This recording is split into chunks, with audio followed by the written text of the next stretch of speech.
संतोष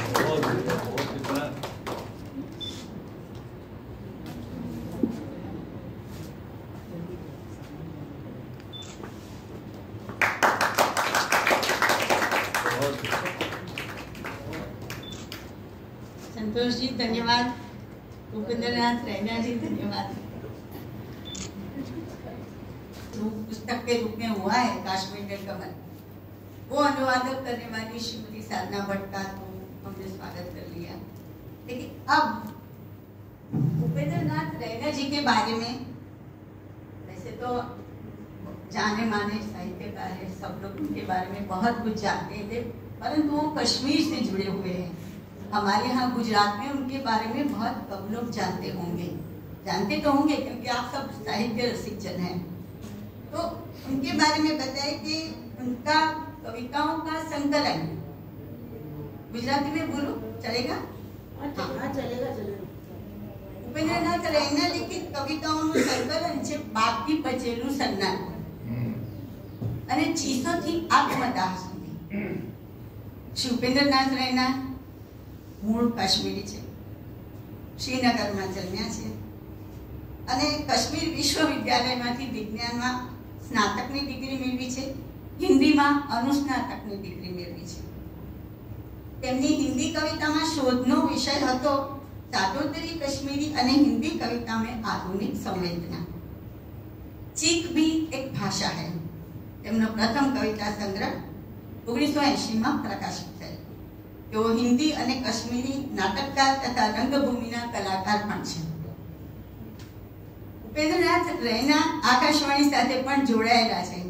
સ્વાભાવિક છે કે રંગભૂમિના કલાકાર છે, નાટકના કલાકાર છે, એટલે આકાશવાણી શ્રીનગર કે કાશ્મીરમાં પણ તેઓને આમંત્રિત કરવામાં આવ્યા હશે એવું હું માનું છું। કારણ કે અમે જાણીએ છીએ એ પ્રમાણે જે એક કલાકાર હોય એ બધે જ કલાકાર હોય। તો ઉપેન્દ્રનાથ રૈનાજી, આપના વિશે જેટલું મારી પાસે જ્ઞાન હતું અથવા જેટલું મારી પાસે હતું એ મેં કહ્યું છે। હવે ગુજરાતીમાં આપને કેટલી ખબર પડી એ ખબર નથી, પણ મોસ્ટલી તો બધાને ખ્યાલ આવી જ ગયો હશે। રૈનાજી તરફ જોઈને એવું લાગે છે કે સ્ટેજ પર પણ ખૂબ સરસ વ્યક્તિત્વ રહ્યું હશે। જો અત્યારે આટલા હેન્ડસમ દેખાય છે, તો જ્યારે યંગ હશે અને જ્યારે સ્ટેજ પર ત્યારે સંતોષજી ફેઇન્ટ નથી થયા, બેભાન નથી થાય એટલે મહેરબાની છે। तो पुस्तक ओपन करा। हाँ, तो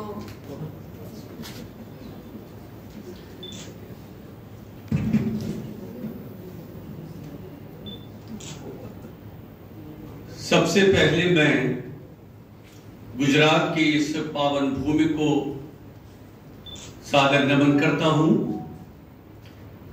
जब डॉक्टर साधना भट्ट जी ने मुझे ये सूचना दी कि इस पुस्तक का लोकार्पण कार्यक्रम हम गुजरात विद्यापीठ में रखेंगे, जिसकी स्थापना स्वयं गांधी जी ने की है, मैं निश्चित रूप से बहुत ही प्रसन्न हुआ। मुझे याद आ रहा है कि 1981 में जब मैं नौकरी की तलाश में था और घर परिवार में, उसी साल मेरी शादी भी हुई थी, बेटा भी हुआ था, जनवरी का महीना था, तो पिताजी से मैंने कहा कि लोकसभा में कुछ पद निकल आए हैं, मैं दिल्ली जा रहा हूं, वहां पर परीक्षा है, उसमें सम्मिलित होऊंगा। अब उसके साथ इसका क्या संबंध है अहमदाबाद का, वो मैं बताने जा रहा हूं आपसे। जब मैं दिल्ली पहुंचा, 2 दिन का वो पेपर्स होते थे, वहां पर परीक्षा देनी होती थी रिटन लिखित में। पहला दिन जब मैंने दिया तो सायं मैंने डॉक्टर महीप सिंह जी को, जो बहुत बड़े कथाकार, उपन्यासकार और पत्रकार रहे, मेरे गुरु रूप थे, तो उनसे मैंने कहा मैं दिल्ली आया हूं, आपसे मिलना चाहता हूं। उन्होंने कहा मैं आज रात को ही अहमदाबाद निकल रहा हूं, वहां पर भारतीय लेखक संघ और शब्द लोक के संयुक्त तत्वावधान में इसी हॉल में यहीं पर यानी गुजरात विद्यापीठ में उसका बहुत बड़ा साहित्यिक सम्मेलन होने जा रहा है। उपेंद्र, तुम भी आ जाओ। तो आप विश्वास नहीं करेंगे, दूसरे दिन की परीक्षा मैंने छोड़ दी, उसी रात को घर से निकला और यहाँ पहुंचा। तो यहाँ पहुंचकर 2 दिन का समागम रहा इस भूमि पर, और पहली यात्रा मेरी अहमदाबाद की वही थी। और यहाँ पर बहुत बड़े बड़े साहित्यकार थे, Vishnu Prabhakar ji, doctor Mahip Singh, doctor Narendra Mohan, doctor Pratap Sehgal, doctor Narendra Kohli, doctor Kusum sir, कितने नाम गिनाऊं मैं आपको। उनमें से मैं भी एक नव हस्ताक्षर के रूप में उस सम्मेलन में यहाँ पर सम्मिलित हुआ क्या कि जब मुझे कहा गया आप काव्य पाठ करिए, मेरा एक काव्य संग्रह 1980 में कश्मीर में ही आया था, मैं दिल्ली से प्रकाशित होकर आया था। उसमें एक कविता थी बाप पर, पिता पर, यानी पिता का वास्तविक अर्थ क्या होता है। तो जब मैं मंच पर आया तो जब मैंने वो कविता सुनाई, विष्णु प्रभाकर जी प्रथम पंक्ति में बैठे थे। आप विश्वास नहीं करेंगे, विष्णु जी उठकर मंच पर आ गए और मुझे गले लगाया, कह रहे ये कविता मुझे बहुत पसंद आई उपेंद्र, आगे जाके तुम बहुत अच्छा करोगे। और फिर जाकर अपनी सीट पर बैठे। वो मेरी पहली यात्रा थी अहमदाबाद के साथ, जो मेरा संबंध है जुड़ा हुआ है। और उसके अतिरिक्त जब मैं आकाशवाणी में आया, उसके बाद 1-2 यात्राएं मेरी हुई। डॉक्टर साहब से फोन से ही वार्तालाप होती थी। आप हमारी सीनियर ऑफिसर थी आकाशवाणी में अहमदाबाद में, और कई केंद्रों पर आपने काम किया है, तो लगातार आपसे फोन के माध्यम से बातचीत होती रहती थी। और साथ में आपका कविता में, साहित्य में और संगीत में इतनी रुचि है, यानी बहुमुखी व्यक्तित्व है डॉक्टर साधना भट्ट जी। तो आज के इस अवसर के लिए सबसे पहले मैं आपका हृदय से आभार व्यक्त करता हूं कि आपने मुझे आज पुनः ये अवसर दिया कि मैं गुजरात यानी अहमदाबाद इस पावन भूमि पर फिर से पुनः आया हूं। अब मैं अब वक्ता के रूप में आप मुझसे कहेंगे 2 शब्द कहिए, तो सबसे पहले मंच पर आसीन यहां पर मैं डॉक्टर वासुदेव पाठक जी का बहुत हृदय से आभार व्यक्त करता हूं कि आपने समय निकाला, आप हमारे बीच में हैं। डॉक्टर मालती दुबे जी, आपका भी मैं हृदय से आभार व्यक्त करता हूं। इस पुस्तक के लिए आपने कष्ट किया, आप यहाँ पर पधार चुकी हैं। और इसके अतिरिक्त डॉक्टर दक्षा जोशी जी, आप हमारे बीच में हैं, आप यहाँ आई हैं, आपका भी मैं आत्मीय धन्यवाद देता हूँ। और साथ में आपने बहुत अच्छा संचालन शुरू कर दिया है, आपका भी मैं बहुत ही हृदय से आभार व्यक्त करता हूँ। जी मैडम जानी का, तो आपका भी मैं हृदय से आभार व्यक्त करता हूं। और जो आज की उत्सव मूर्ति है डॉक्टर साधना भट्ट जी, उनके प्रति तो ऐसा कोई शब्द नहीं है कि जो मैं व्यक्त कर सकता हूं। अब इस पुस्तक को मूर्त रूप देने में, आप तक लाने में जो सरस्वती चंद्र आचार्य जी का योगदान रहा है, और बहुत धन्यवाद आपका करता हूं इस रूप में, क्योंकि फोन से लगातार डॉक्टर साहब की और मेरी बातचीत होती रहती थी। और इन्होंने कहा कि उपेंद्र जी, आप विश्वास नहीं करेंगे, ऐसे पब्लिशर हैं इस पुस्तक के, आप पुस्तक देखते ही रह जाएंगे कि इतनी मेहनत, अनुवाद तो आपने बहुत अच्छा किया होगा। मैं क्षमा चाहूंगा, मैं गुजराती भाषा नहीं जानता हूं, उस पर मैं कोई टिप्पणी नहीं करना चाहूंगा, लेकिन जो पुस्तक का स्वरूप है, आकार है, और जो इसकी साज सज्जा है, उस पर मैं बहुत बहुत धन्यवाद आपका देता हूं। और कंटेंट के रूप में तो आपका तो मैं धन्यवाद करता हूं। ये रही पुस्तक के बारे में जो मैं कहना चाह रहा था। अब अपने बारे में थोड़ा सा संक्षिप्त परिचय इस रूप में देना चाहता हूं कि विज्ञान का छात्र रहा हूं। मेरे पिताजी बहुत बड़े साहित्यकार थे कश्मीर में, पंडित मोहन निराज जी, कश्मीरी और हिंदी भाषा के आकाशवाणी में थे और कवि होने के नाते आकाशवाणी में तो ये तो हमें जो घर की परंपरा है वो भी आकाशवाणी में थे और मैं भी आकाशवाणी में संयोग से आया या उनके चाहने से या अपने चाहने से आया तो आ गया मैं आकाशवाणी से। लेकिन उन्होंने मुझे एक दिन कहा, उपेंद्र तुम कविता लिखो। तो मैंने कहा कि मैं तो विज्ञान का छात्र हूं। तो उन्होंने कहा कि अगर तुम कविता नहीं लिखोगे तो फिर कौन लिखेगा कविता, आपको कविता लिखनी पड़ेगी। तो मैंने पहली कविता जो प्रकाशित हुई है, बहुत बड़ी अच्छी पत्रिका थी जम्मू कश्मीर की शिराजा, उसमें वो पत्रिका आ गई। तो उन दिनों बांग्लादेश जो पोर्शन है वो पाकिस्तान से अलग हो गया था, आमार सोनार बांग्लादेश, पहली कविता मेरी वो छपी है। बहुत ही सराही गई थी उन दिनों जब वो उस पत्रिका में आ गई थी। उसके बाद मेरा क्रम शुरू हो गया, उसके बाद मैंने डॉक्टरेट किया और सबसे ज्यादा रुचि जो मेरी थी नाटकों में थी। कश्मीर में मैंने लगभग जो बहुत बड़ा नाटक वहां पर एक ड्रामा की मूवमेंट चल रही थी, उसमें मैंने अपना थिएटर बनाया और उसमें कई नाटक, हमने बहुत बड़े बड़े नाटक किए वहां पर। उसमें एक रंगकर्मी के रूप में मैंने बहुत अपना योगदान दे दिया वहां पर।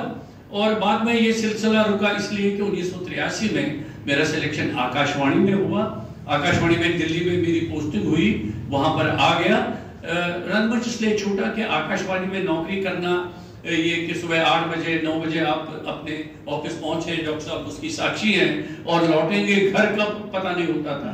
तो उतना समय रंगमंच के लिए मैं समर्पित नहीं कर पाया। अंततः नाटक वगैरह सब छोड़ दिया और कविता चलती रही।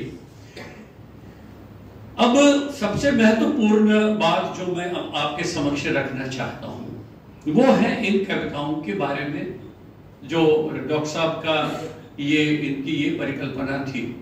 देखिए, कश्मीर की जो त्रासदी है निर्वासन की, बहुत भयंकर है।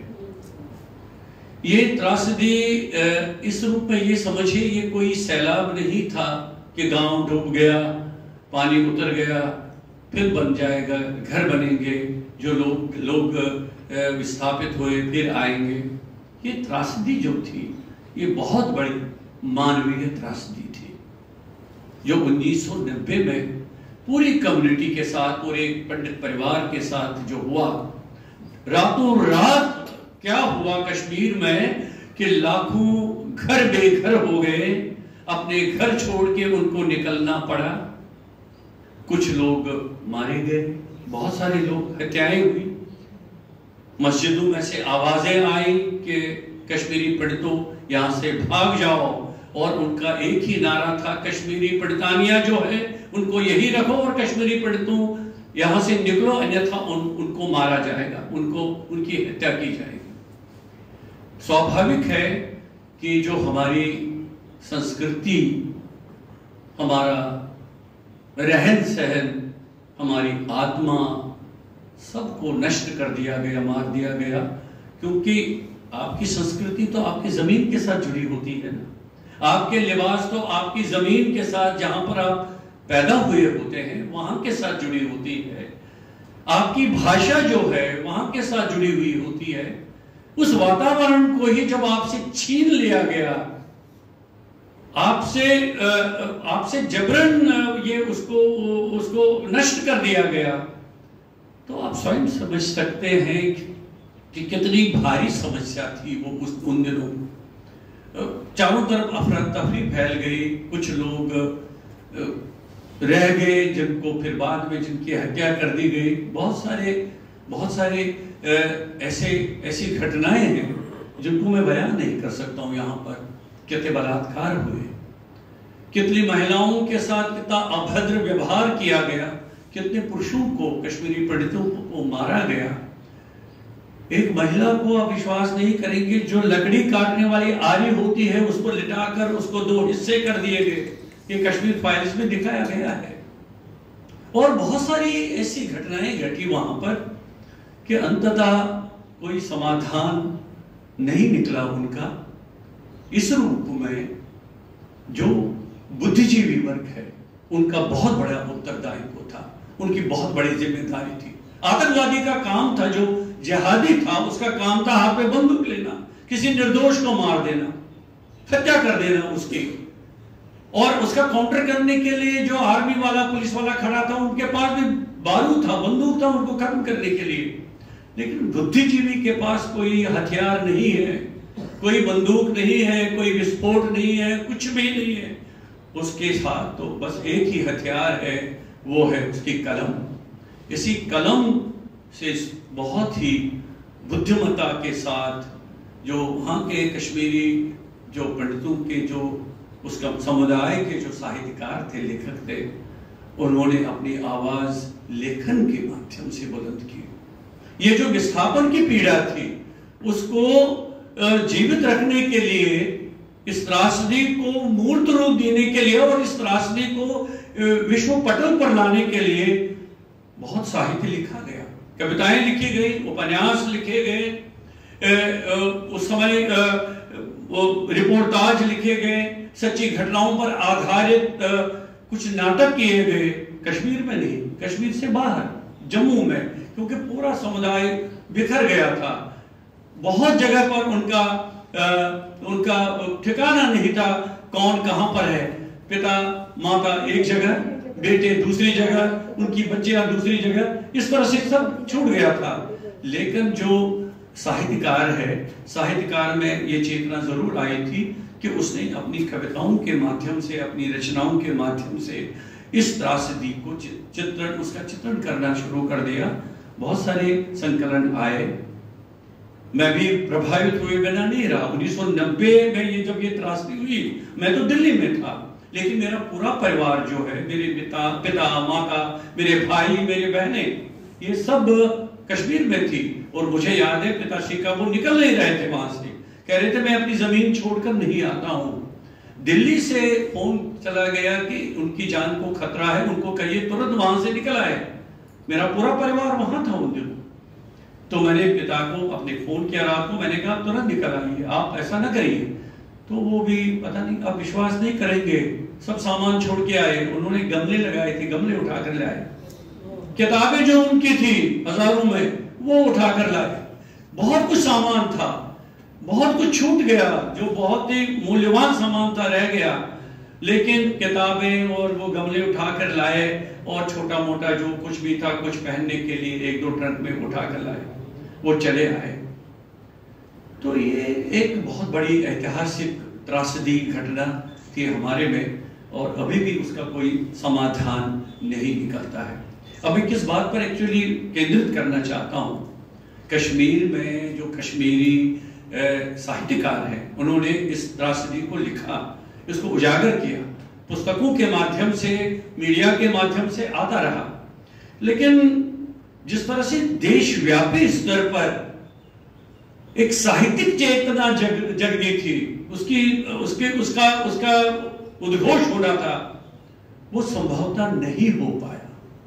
बहुत जरूरी है कि जो अन्य भाषाओं के साहित्यकार है वो इस त्रासदी को समझें। अभी भी मौका है, अभी भी वो त्रासदी समाप्त नहीं हुई है। बहुत सारे ऐसे घर हैं, आप विश्वास नहीं करेंगे, जम्मू में कैंप में रहते हैं अभी वो, उनके अपने घर नहीं हैं। और एक समय वो भी था, निर्वासन के बाद एक हॉल में छोटे छोटे पर्दे लगाकर कई परिवार एक छोटी छोटी स्पेस में रह रहे थे। और नतीजा क्या निकला? एक दूसरी घटना है कि कश्मीरी परिवार, जो हिंदू परिवार थे, उनकी जनसंख्या कम होने लगी, क्योंकि जिन परिस्थितियों में वो रहने लगे, अब देखिए ना इसके दुष्प्रभाव कैसे आने लगे अलग अलग तरीके। उनकी जनसंख्या कम हो गई, पॉपुलेशन कम हो गए, बिखर गए, क्योंकि सब कुछ छूट गया था वहां पर, घर भी नहीं था, एक छोटी सी स्पेस में वो रह रहे थे। तो कुल मिलाकर अब इसको एक जन जागृति बनाना है। इस दिशा में मैं डॉक्टर साहब का बहुत बहुत आभारी हूं। एक दिन उनका फोन आ गया, भूपेंद्र जी आपकी जो निर्वासन पर कविताएं हैं मैं उनको गुजराती में अनुवाद करूंगा। मैंने कहा मैं आपका आभारी रहूंगा, आप करिए, ये आप बहुत बड़ा पुण्य का काम करेंगे, पुण्य का काम करेंगे आप, और इसको आपको इस काम को करना पड़ेगा। ये बहुत बड़ा काम है। मैं यही नहीं चाहूंगा जितने भी मेरे गुजराती साहित्यकार जो यहाँ पर उपस्थित हैं या गुजराती भाषा के इतर जो साहित्यकार यहाँ पर है, इस समस्या को आप समझिए और इसको अपने साहित्य के, अपनी रचनाओं के माध्यम से पूरे देश के पाठकों के सामने लाइए, क्योंकि साहित्य में बहुत शक्ति होती है, साहित्य में बहुत ज्यादा जबरदस्त जोश होता है और साहित्य इतना प्रभावशाली होता है, वो आपके मानस पटल को इतना प्रभावित कर सकता है। इसलिए ये सबसे बड़ा पुण्य का कार्य होगा अगर आप इस दिशा में और कार्य करेंगे और अन्य रचनाओं का भी आप अपनी भाषाओं में, अन्य भाषाओं में पाठकों के सामने लाएंगे, बहुत अच्छा इसके बारे में रहेगा, उत्तम रहेगा। और अंत में अपनी बात में मैं इस संग्रह में आप एक बार देखेंगे, जब ये काव्य संग्रह आपके समक्ष आएगा, मेरे अनुज हैं, बहुत बड़े चित्रकार हैं, अंतरराष्ट्रीय स्तर के चित्रकार हैं, पंडित रविधर जी, जयपुर में रहते हैं, वो भी विस्थापित हैं। मेरे छोटे जो भाई थे अनुज नीरज रैना, उनका कोविड में स्वर्गवास हो गया, देहांत हो गया, उनके ही मित्र थे वो, यानी वो भी रविधर जी भी मेरे अनुज समान थे। तो उनसे मैंने आग्रह किया कि आप कुछ अपने कश्मीर विस्थापन पर आपने जो चित्र बनाए हैं, पेंटिंग्स बनाए हैं, मैं उनको इस संग्रह में शामिल करना चाहता हूं। तो उन्होंने कहा मेरा काम तो यही है, जितना ये पेंटिंग्स, ये कविताएं, ये जो मैंने व्यथा कथा इसके माध्यम से अपने मित्रों के लिए साझा करना चाहता हूं, वो जरूर सामने आएगा। आप जितना हो सके आप इसको सम्मिलित करिए, इसको शामिल करिए, मेरे लिए बहुत अच्छा रहेगा। तो उन्होंने सहर्ष सम्मति दी, तो उन्होंने इस संकलन के लिए 10-11 पेंटिंग समर्पित की, जबकि एक पेंटिंग लाखों की उनकी विश्वव्यापी स्तर पर होती है, लेकिन उन्होंने कहा कि आपके पेंटिंग ले लीजिए। 11 पेंटिंग्स उन्होंने दे दी।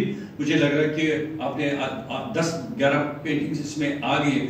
और इसका जो मुख्य पृष्ठ है माँ और बेटी का, बहुत ही मार्मिक है, आप देख लीजिए, बहुत ही प्रभावित करने वाला है वो इस पुस्तक के मुख्य पृष्ठ पर लगाया गया है। मैं चाहता हूं कि जिस कविता के विषय पर डॉक्टर साहब ने इस कविता का बातचीत हुई है, शीर्षक रखा है बाकी बचेलो सन्नाटो। ये मैं वो पुस्तक लेना चाह रहा हूं, मेरी पुस्तक ये वो कविता मैंने मार्क करके रखी है, वो निश्चित रूप से आपके समक्ष रखना चाहूंगा। वो कविता हिंदी में है, बाकी गुजराती में संकलन तो आपके पास आ ही जाएगा।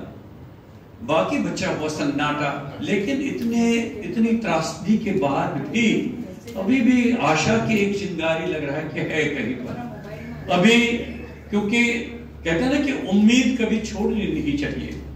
अभी वो, क्योंकि हर अंधेरे के बाद प्रकाश होता है, हर रात के बाद सूर्य आता है, तो अभी भी वो है। तो हमेशा निराशावादी रहना ही काफी नहीं है, पर्याप्त नहीं है। तो इसका शीर्षक है बाकी बच्चा हुआ सन्नाटा, तुम फेंक आओ अब कहीं। बाकी बच्चा हुआ सन्नाटा, सोनेपन से अपनी मुस्कान वापस लो। सिर्फ फितरत बदलने से सदियों का इतिहास नहीं बदलता। सिर्फ फितरत बदलने से सदियों का इतिहास नहीं बदलता, इतिहास नहीं मिटता। सन्नाटे से आज तुम जो इबारत लिख रहे हो, वो किसी एटम बम से कम नहीं होगी, क्योंकि नमूदार होगी जब सन्नाटे की यह इबारत भूल चुके होंगे सभी रोशनी का व्याकरण, और फिर हर तरफ नजर आएंगी सिर्फ चलती फिरती छायाएं। इसलिए अब जरूरी हो गया है कि जो कुछ भी सन्नाटा बचा है तुम्हारे पास, फेंकाओ उसे कहीं, खाली करके आओ अपनी जेबें, भर दूंगा उनको मैं बहुत सारी जन्मतिथियों से जिनका इतिहास अभी लिखा जाना बाकी है। तो ये आशा की किरण जरूरी है। और एक छोटी कविता मैं आपके समक्ष इसलिए रखना चाहता हूं कि जब निर्वासन में सब लोग आ गए और सबसे ज्यादा मालूम है कि कौन सा वर्ग प्रभावित हुआ, मैं बताना चाहूंगा आपको। जो हमारे सीनियर एल्डर्स थे, क्योंकि एल्डर्स का घर छूटना, अपनी जगह छूटना कितना कष्टदायक था, कितना संकट से भरा हुआ था। जिसको कहते हैं ना, आप मोहमाया जो है आपकी उस जगह से है। उसके बाद जो नई पीढ़ी आती गई, जिन्होंने वो त्रासदी देखी नहीं, वो बाहर वातावरण में घुल मिल गए, उनके लिए उतना त्रासद नहीं रहा। एक दिन मेरी माँ मुझसे पूछ रही कि बेटे हम वापस कब जाएंगे। अब मैं उनको क्या समझाता कि माँ वहां पर जाने का अभी तो कोई प्रोग्राम है नहीं, अभी तो कोई वातावरण है नहीं। तो एक कविता लिखी मैंने, जो माँ को मैंने समर्पित की। उसमें उसका शीर्षक दिया मैंने, निर्वासन में माँ। माँ, हम घर छोड़ आए हैं, आज कहां हैं? किस पथ पर, जनपथ पर या राजपथ पर? मां, हम घर छोड़ आए हैं, आज कहां हैं? किस पथ पर, जनपथ पर या राजपथ पर? मां, घर छोड़ते वक्त तुम भूल आई, थोड़ी सी आग शायद बुझी नहीं होगी अभी। क्या इसीलिए हम अभी जीवित हैं? मां, घर छोड़ते वक्त हम अपनी नदी भूल आए वहां, अब कैसे बह रही होगी? कैसे हमारा विरह सह रही होगी? मां, मुझे वो नदी बहुत याद आ रही है। मां, मुझे वो नदी बहुत याद आ रही है। जब भी हम लौटेंगे, लौट जाएंगे, हम घर अपना लौटेंगे, क्या नदी सूख गई होगी? मैं अपनी आंसुओं की धारा से सूखने नहीं दूंगा अपनी उस नदी को। मां, मां तुम जीवित रहना, मां तुम जीवित रहना, अपने भीतर नदी को निरंतर जीवित बहते रखना। मां, नदी को अभी युगों युगों तक जीवित बहते हुए देखना है, उसको भी बहते हुए। तो ये त्रासदी है।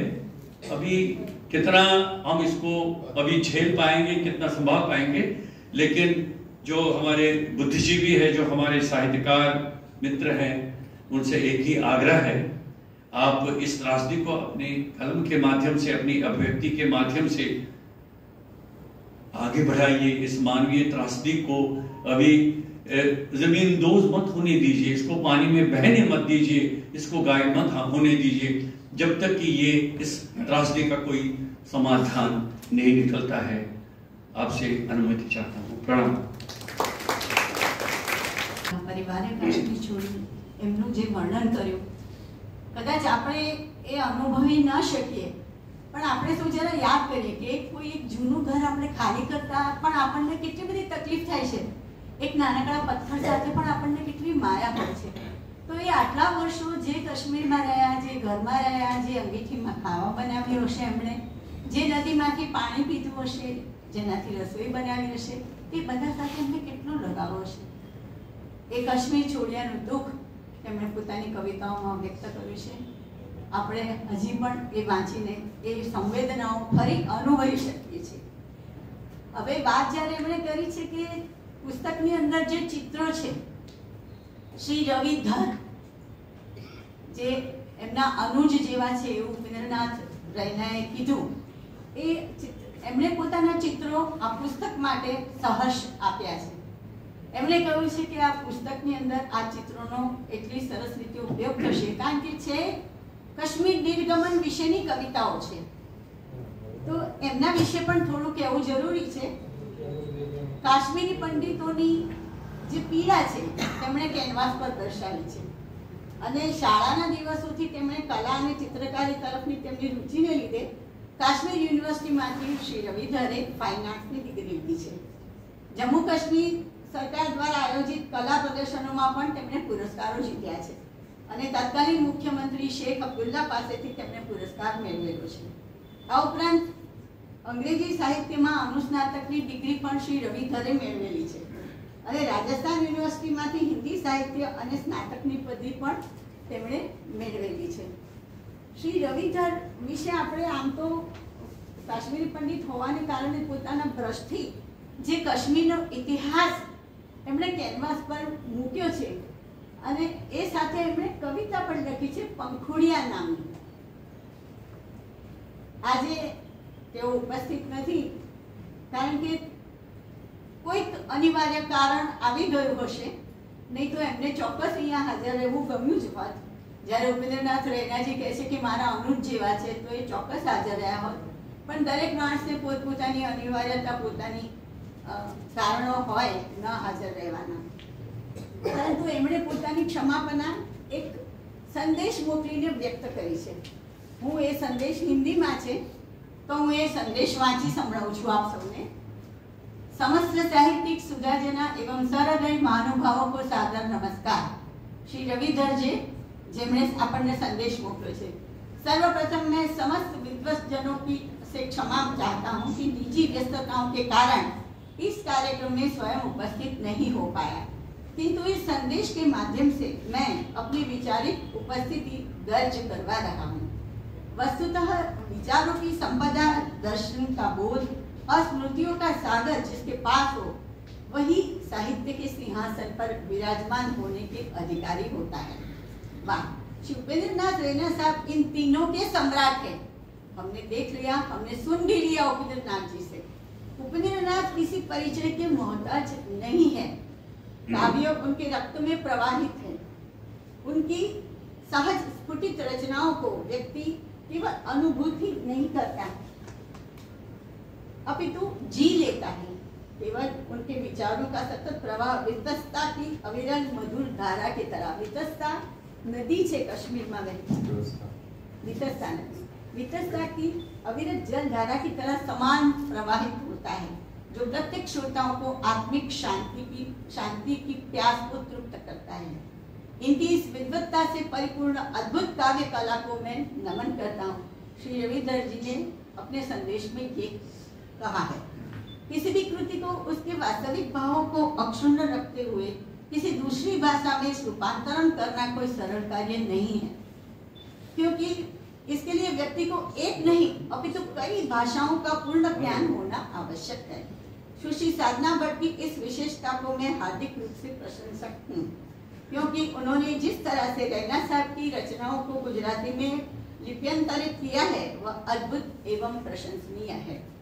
सुश्री साधना भट्ट जिन्होंने कश्मीरी पंडितों के मर्म को समझा और रैना साहब की विज्ञानात्मक काव्यांजलि को एक अलग भाषा के श्रोताओं को परोस दिया, ताकि वे भी उस ऐतिहासिक निष्कासन का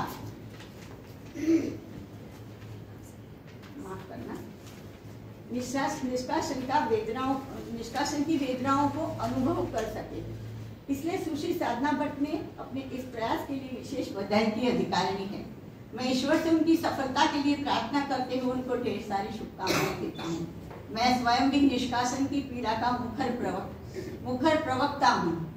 आपने जान्યું તેમ શ્રીધરજી પણ उपेंद्रनाथ रैनानी જેમ પોતાના જડમૂળ છોડીને આવ્યા છે। इस नाते मुझे प्रसन्नता है कि कवि की वेदना को चित्रात्मक अभिव्यक्ति देने हेतु मेरी कुछ कृतियां इस पुस्तक का अंग बनी हैं। तेमने खूब आनंद थयो कि तेमना चित्रों आ पुस्तकनी अंदर समावेश थयो छे।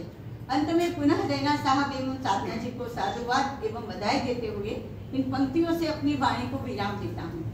प्रभु से इस पुस्तक की सफलता की कामना करता हूँ। वक्त गुजर गया तूफान की आफत के बाद, कहीं कोई बैठा है पैबंद को सीने के लिए। धन्यवाद। रवि